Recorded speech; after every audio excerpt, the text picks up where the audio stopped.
Boa tarde, turma. Como vocês estão? Espero que todos estejam bem. Estamos aqui hoje para mais uma aula de biologia, a aula do projeto de ciências. Eu sou a professora estagiária Maria Hanna Rodrigues da Silva e na aula de hoje nós vamos falar sobre pleiotropia, interação gênica e herança quantitativa.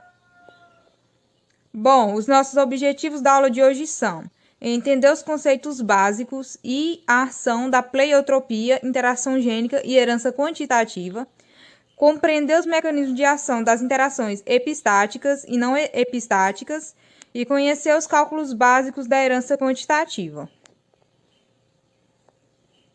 Conceitos gerais. Quando dois ou mais pares de alelos atuam na determinação de uma mesma característica, o fenômeno é chamado de interação gênica. Já na pleiotropia, ocorre o inverso. Um gene atua em várias características. Por exemplo, o par de alelos, que na mosca Drosophila está acionado ao caráter tamanho das asas, ele também determina o caráter do tamanho das pernas. E esses casos eles são chamados de pleiotropia. Além desses casos, a herança quantitativa explica os casos em que há variação fenotípica contínua. Todos esses mecanismos de herança eles são bastante frequentes, ocorrendo na maioria dos casos de herança genética. Aí aqui eu coloquei uma ilustraçãozinha sobre a pleiotropia, um par de alelos associado a vários caracteres, e na interação gênica, um caráter é associado a dois ou mais genes. Pleiotropia. Em muitos casos, um único gene tem efeito sobre várias características do organismo simultaneamente. Esse gene ele é denominado pleiotrópico. Em termos moleculares, o gene que fabrica apenas uma enzima, mas a presença ou ausência dessa enzima tem várias consequências no organismo. Um exemplo de pleiotropia é a síndrome de Marfan. É uma mutação no gene FBN1, fibrilina 1, que origina um alelo que produz fibras elásticas anormais do tecido conjuntivo, uma vez que o gene atua na síntese de uma proteína dessas fibras, a fibrilina. Como o tecido conjuntivo ele está distribuído por várias partes do corpo, a pessoa ele tem problemas nos vasos sanguíneos, nos ossos, nos olhos e em outros órgãos. Aqui nós temos outro exemplo, que é o caso da fenilcetonúria, que é uma doença hereditária. Ela é associada a um alelo recessivo. A pessoa afetada por essa doença ela não consegue metabolizar o aminoácido fenilalanina em tirosina, pois ela não vai sintetizar a enzima responsável por essa conversão. E esse fato ele desencadeia uma série de consequências graves no organismo. Os afetados podem ter uma vida normal, desde que restringam a ingestão de alimentos que contenham fenilalanina. Por isso, é obrigatório nos nossos alimentos o alerta para a presença dessa substância. Como vocês podem estar observando nessa imagem. Na fenilcetonúria vai ter esse bloqueio da fenilalanina para produzir a tirosina, que vai desencadear uma série de outros fatores. E tendo o bloqueio dessa tirosina, não vai ter também a produção da melanina. Aí vai ter, gente, as consequências desse bloqueio. Vai ter gente com albinismo, com pouca pigmentação na pele, cabelos, olhos. E até problemas visual. Pode ter também cretinismo, que é o retardo geral do desenvolvimento, diminuição dos níveis de adrenalina no organismo. Enfim, pode desencadear uma série de reações no organismo. O diagnóstico dessa anomalia ele é feito pelo teste do pezinho, aquele que nós fazemos na infância. Ele é obrigatório nas maternidades do Brasil e assim que a criança nasce. E uma dieta ela é orientada por médicos e deve ser seguida com rigor para o bem da criança, caso a criança tenha essa doença. Interação gênica. Há vários tipos de interação gênica. Em alguns casos, um par de alelos inibe a manifestação de outros pares. São as interações epistáticas. Nesse caso, no cruzamento de dois indivíduos duplo heterozigotos, aparecem proporções fenotípicas como 9, 3, 4, ou 12, 3, 1, ou 9, 7. Em outros, a proporção fenotípica que aparece nesses cruzamentos lembra a do dihibridismo, que a proporção é 9, 3, 3, 1. São as interações não epistásticas. Então, na interação gênica surgem modificações nessas proporções fenotípicas, pois não existem dois caracteres, mas um só caráter com diferentes fenótipos que surgem de acordo com o tipo de interação entre os alelos. E a proporção genotípica, no entanto, é a mesma que se obtém de acordo com a segunda lei de Mendel. Nesses casos, vários tipos de interação gênica eles são classificados de acordo com as proporções fenotípicas, verificadas nos descendentes do cruzamento entre dois heterozigotos que correspondem à geração F2 de Mendel. Interação não epistástica. Entre os trabalhos de Bitson e Punnett estão os experimentos sobre a herança da forma da crista em algumas raças de galinha. Há 4 tipos básicos de crista: noz, ervilha, rosa e simples. Nesse caso, o desenvolvimento dos fenótipos envolve a interação de 2 pares de alelos localizados em cromossomos não homólogos. Eles verificaram que o cruzamento entre galos e galinhas com crista rosa e com crista ervilha produziram outro tipo de crista, que eles chamaram de noz, e perceberam então que não havia dominância entre a crista rosa e a crista ervilha. Mais à frente eu vou mostrar para vocês esse exemplo. Os 4 tipos de cristas dependem de 2 pares de alelos. A presença do alelo E dominante, que condiciona a crista ervilha, enquanto a do alelo R dominante condiciona a crista rosa. Se os 2 alelos dominantes estão presentes, então há interação gênica e a crista ela é do tipo noz. A ausência de ambos condiciona a crista simples, como vocês podem estar observando nesse quadro, que mostra os fenótipos e genótipos possíveis para a forma da crista. Então, vamos considerar que os alelos atuantes nesse caráter, eles sejam representados pelos pares Rzão, Rzinho e Ezão, Ezinho. Então, é possível a gente verificar que, de acordo com o estudo deles, o alelo R, ele está relacionado à crista rosa e ele é dominante sobre seu alelo Rzinho, que está relacionado à crista simples. O alelo Ezão, ele está relacionado à crista ervilha e ele é dominante sobre o seu alelo Ezinho, que também está relacionado com a crista simples. E quando os 2 alelos dominantes, Rzão e Ezão, estão presentes no genótipo, o fenótipo resultante dessa interação é a crista do tipo noz, como vocês podem estar observando nessa imagem. E quando ocorrem os 2 pares de alelos recessivos, o fenótipo é a crista simples, como eu já havia falado. O traço que aparece em alguns genótipos indica que o alelo presente pode ser dominante ou recessivo e não interfere no fenótipo resultante. Nessa imagem, nós podemos observar o resultado do cruzamento parental. Aí tem as espécies parental, que tem a crista do formato rosa e ervilha, e vai dar origem ao descendente com a crista no formato noz. Bom, aqui nós temos a proporção fenótica do cruzamento dos indivíduos parentais, e nós percebemos que a proporção fenotípica desse cruzamento vai ser 9 com formato noz, 3 com formato ervilha, 3 com formato rosa e uma simples. A proporção fenotípica, então, obtida no cruzamento entre esses indivíduos heterozigotos, para os 2 pares de alelo, é 9, 3, 3 e 1. A mesma obtida por Mendel na geração F2. A diferença é que, pela segunda lei de Mendel, aparecem 2 caracteres, como cor da semente e forma da semente. Enquanto nos casos de interação gênica, não epistásticas, que é essa que nós estamos falando, surge apenas um caráter com 4 fenótipos diferentes, como vocês podem estar observando nesse cruzamento. Agora vamos falar um pouco sobre as interações epistáticas.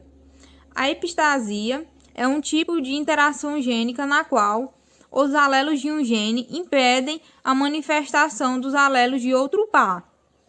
É importante ressaltar que a epistasia ela é diferente de dominância.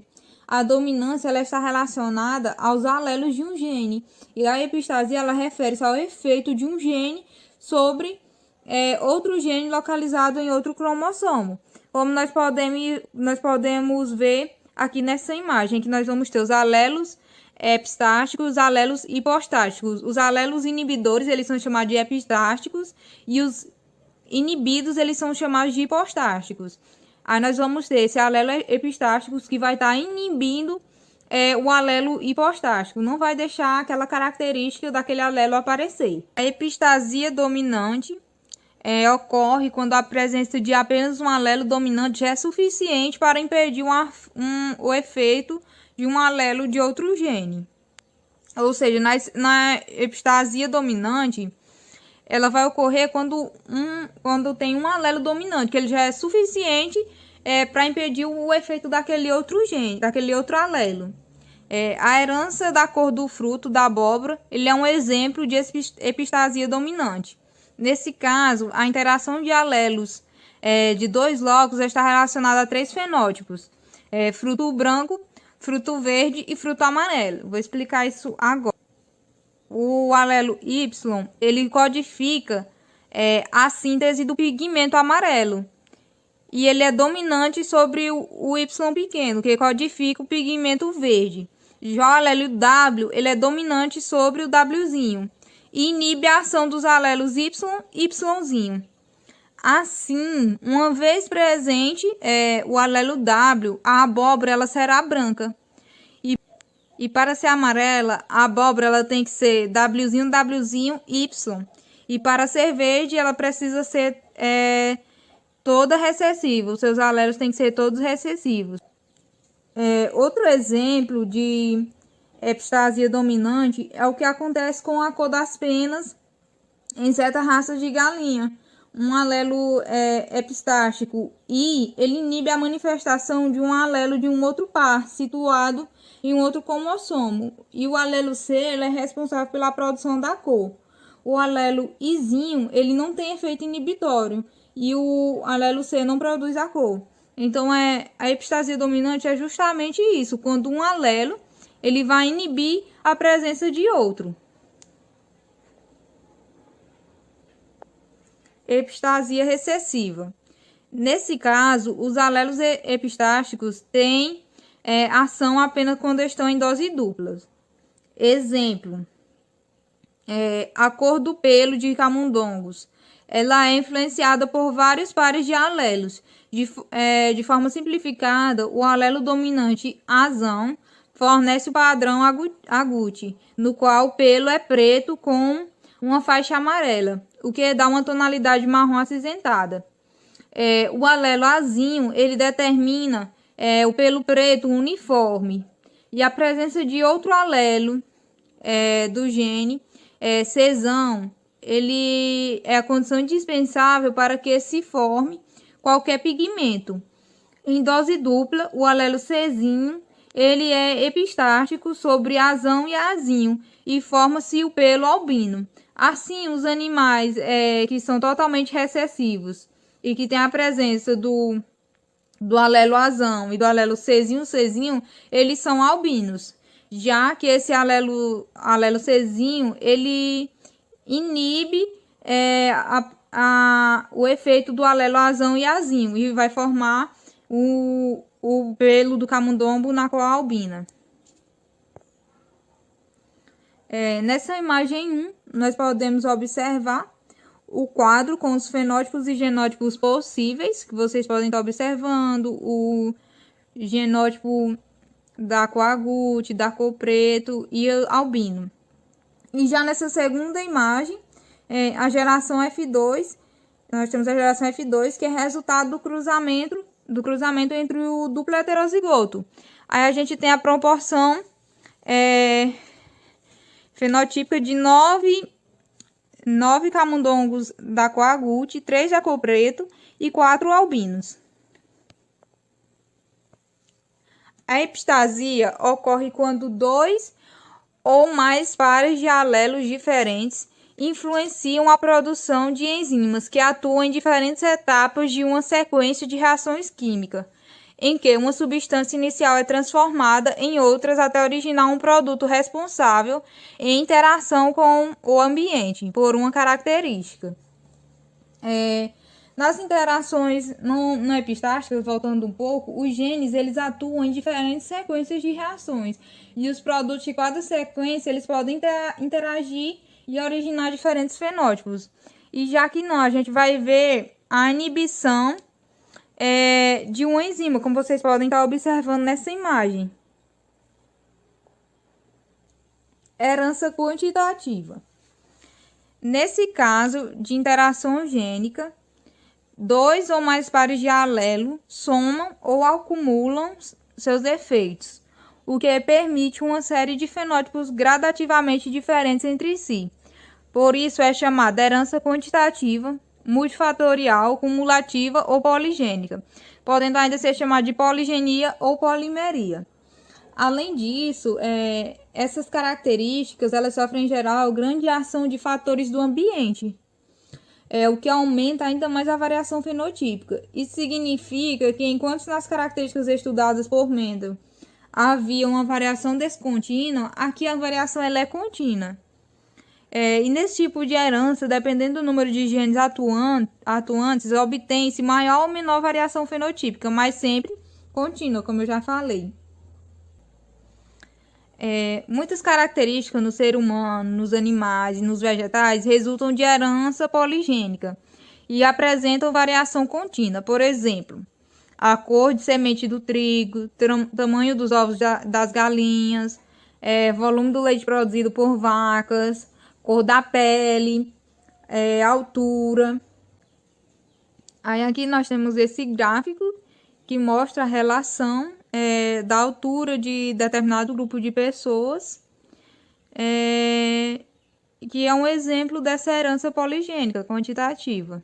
Os genes que participam da herança quantitativa são denominados poligenes e podem ou não apresentar segregação independente. Bom, nós vamos analisar apenas os casos em que cada par de alelos eles localizam-se em um par de cromossomos homólogos e se transmitem independentemente. Nos casos de herança quantitativa, um dos alelos de cada gene exerce uma modificação no fenótipo, enquanto o outro alelo não.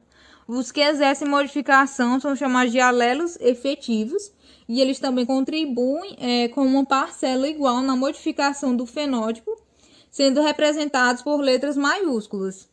E os que não exercem modificação no fenótipo, eles são chamados alelos não efetivos, que eles são representados por letras minúsculas. Cálculo de genótipos e fenótipos na herança quantitativa. Com base no número de pares de alelos, é possível calcular o número de classes genotípicas e fenotípicas, e vice-versa, resultantes da união de 2 indivíduos heterozigóticos para todos os genes envolvidos.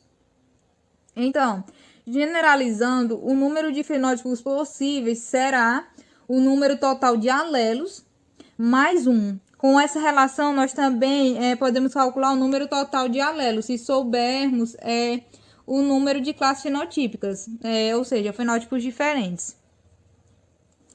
Quando uma característica é condicionada por 2 pares de alelos, são formados 5 tipos distintos de fenótipos. Se forem 3 pares de alelos, teremos 7 tipos de fenótipos. Então, aí aqui tem a fórmula que eu falei para vocês, que o número de alelos ele é igual ao número de fenótipos menos 1, e o número de fenótipos é igual ao número de alelos mais 1.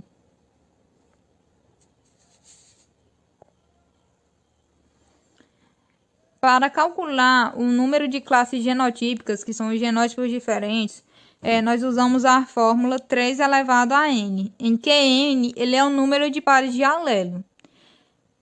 Se soubermos a proporção de um dos fenótipos extremos, nós podemos calcular o número de pares de alelos pela fórmula da proporção do fenótipo extremo, que é 1/4 elevado a n, em que n é o número do pares de alelos. Aqui tem um exemplo. Se na geração F2 o número de indivíduos com tonalidade máxima ou mínima de pele for 1/16, nós teremos, levando em consideração isso que foi mostrado, 1/4 elevado a 2. Portanto, o n ele vai indicar 2, que é um número de pares de alelo, ou seja, vai ter 2 pares de alelo, e assim sucessivamente. Bom, gente, na aula de hoje foi isso. Essas foram algumas referências utilizadas. Espero que vocês tenham conseguido entender um pouco sobre como acontece a pleiotropia, as interações gênicas, epistásticas e não epistásticas, e também a herança quantitativa. Então é isso, obrigada e até a próxima aula.